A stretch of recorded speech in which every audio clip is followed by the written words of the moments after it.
But we're not talking about either of those songs. We are instead jumping over to New York for the latest single from A Boogie Wit da Hoodie. We're talking about Mood Swings. A Boogie was riding high earlier this year. He had the number one album in the country, which was his first, and it's his second release that has gone platinum. That album's called Hoodie Season, and the lead single from that album is called Look Back at It, which is A Boogie's most commercially successful song to date. Eventually peaked at number 27 on the Hot 100. And if you're interested, we did actually review that song back in late January. Caitlin, if I recall correctly, we were both pretty into that song. Yeah, I remember. I think I picked it and I did a whole long Michael Jackson sample comparison. Yeah, we were both into that one. Absolutely. And since that song blew up, audiences have been kind of chomping at the bit online for A Boogie to release his follow-up album, which is supposedly titled Artist 2.0, which A Boogie's been making noises about to the press for some time, but as far as I can tell, unlike Halsey's album, there's nothing set in stone about an official release date. So who knows? As far as I can tell, Mood Swings will eventually appear on that album whenever it arrives. So, without further ado, let's take a listen. Once again, A Boogie Wit da Hoodie, Mood Swings.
There was a lot of head bobbing going on listening to that, and this is such an unexpected development. At least I was caught pretty off guard. In my mind, when I think of A Boogie, I think of someone who made his name with a very smooth, very mellifluous style of melodic rapping. And this is a lot grainier, talking about vocal texture. His voice sounds a lot more strained and kind of on edge, and it reminds me of a certain someone that we talk about a lot on Chart Chat. Do you have any guesses, Caitlin? Are you really going to talk about Young Thug right now? Of course I'm going to talk about Young Thug right now, but I'm gonna prove that it's justified. On a commercial level, it makes a lot of sense since the acolytes of Young Thug like Gunna, like Lil Baby, who is apparently playing in Charlottesville soon, are on a level of commercial success that A Boogie has not yet reached. So why not go right to the source? Bypass the acolytes, go right to Young Thug. Plus, also, the beat on Mood Swings is by Wheezy, who's also from Atlanta. And quick aside about the beat, I think it's dazzling. There's a lot of open space.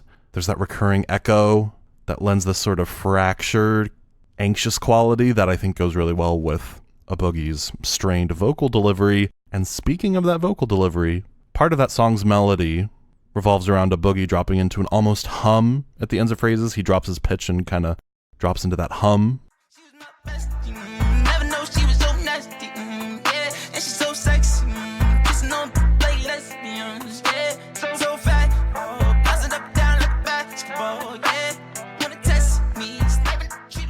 And I promised I would justify me bringing up Young Thug. Let's listen to a clip of his track called Anybody, also featured Nicki Minaj, that came out last April. I made me some rats in the morning. I had me a pet by the morning. I had me some bricks by the morning. I had a suspect by the morning. I got on a meat, no pneumonia. The rats keep me up on the podium.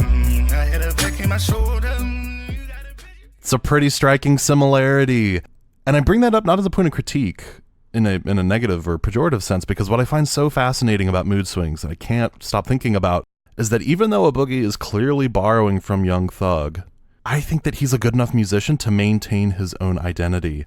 I thought it before, and I still think it now, that A Boogie just has a more fully developed melodic sense than Lil Baby, than Gunna.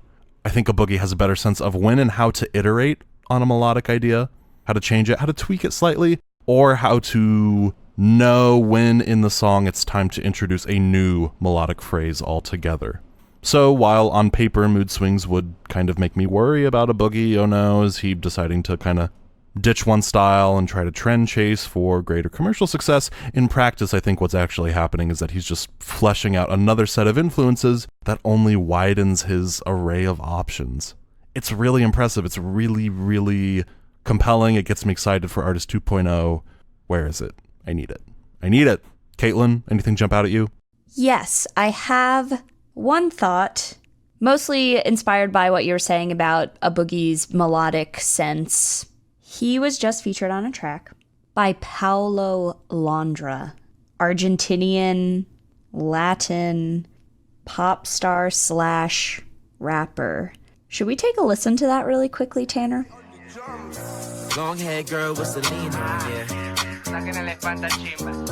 She ain't got a job, but she rockin' bomb, yeah. Hey, y que no pare, que con mi gente ando de pare. Hoy día no nos frena nadie, así que ahora mejor salte, no pare.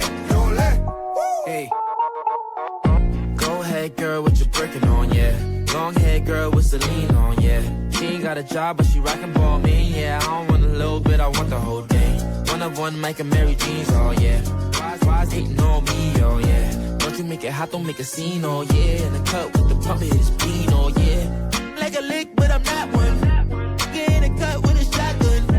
One up top, hit his top, one up top, hit his top, Just let me know if it's a problem. Bobby, I make it hot, boy.